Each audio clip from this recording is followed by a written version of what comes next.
Hey everybody, and welcome back to the channel. I thought I'd give you a little update. So for the past year, I was pretty sick. I had some health issues that was causing me a lot of pain, just general not feeling good, a lot of stressors going on. So I was not really uploading videos too much. I think I did one, I don't know, about 2-3 months ago now. I'm doing my best, trying to get back into it. It's very hard to get back into the groove of making videos when you're not feeling well, and right now, I'm starting to get back to normal. So for today's video, it's going to be a very short one. It's just going to be on things that I picked up lately that I thought you'd be interested in seeing. This was all picked up this past weekend. Let me know what you think. So as you can see, I've been pretty busy with the purchasing. The first thing I'll talk about is I picked this up for the Black Friday sale. This is a PSVR 2. Ignore this. I picked this up it was on sale for $450 something, I believe. And it was from a local store that also has points. So it has a point system to get money off of products, and they're having some special Black Friday thing with their points, so you get more off.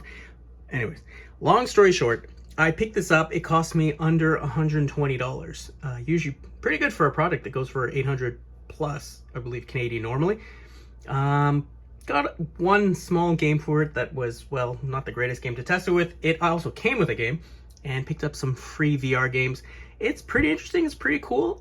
There are some games coming up for this that are already on, the Meta Quest that I'm hopeful will come to this very soon because I really want to try them out. So this was my first purchase of the past few weeks.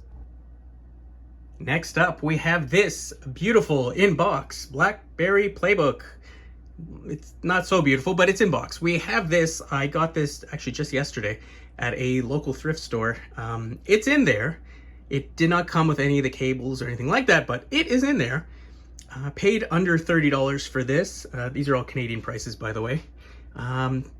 Functional. However, its battery is completely toast. I left it charged for about 3-4 hours and it did absolutely nothing. I managed to boot it while it was, plugged in, and it turns on. The UI is actually pretty good for something that's like over 10 years old. I was very impressed. Did not connect it to my Wi-Fi, and there's actually the information the former owner is still in there. So I might wipe it. Not sure what I'm going to do with this. Originally, the plan was to see if I can, mod it and put a different OS on it. But with dead batteries, it's not really for me. I don't like to buy aftermarket batteries, especially for, a product that I know for sure they don't make batteries for this anymore, or the companies that do are just like really off-brand garbage that are one day just gonna expand and who knows, explode. So will I keep this? I'm not too sure, because effectively it literally is just become a fancy desktop. Now you've probably seen this in the background. So this I got 2 days ago from the time of recording. This is a 20-inch flat screen JVC CRT. Now, I have plenty of CRTs. However, this one had a few inputs that I did not have on my other ones. I've been looking for something generally this size, so around 20 or smaller, with all the hookups. It is in beautiful shape physically. We'll get to that in a second. It cost me $20 Canadian. Picked it up about 20 minutes away, so I was happy. I've been looking for a Trinitron of the pretty much same dimensions and hookups. Unfortunately, people out here think Trinitrons are made of gold, so they charge like hundreds of dollars for what they call gaming CRTs. But this works. $20, you couldn't ask for better. In case you were wondering, here is all the model information on the back. So it is, as it blurs up, an AV20F702. So this actually was listed as a 27-inch, but when I saw the back label, I knew they had made a mistake. Asked them to confirm it with me, and here's the reason why I got it. So it has all those fancy hookups, even S-Video, composite, everything I was looking for. So there you go, RGB. So I wanted a television with all these hookups. I have LCDs that do it, but I find them very muddy for the purposes of why I want this. Now, it sounds fantastic, and it was a fantastic deal. However, there is one small issue. Yeah, it's not really made by a second.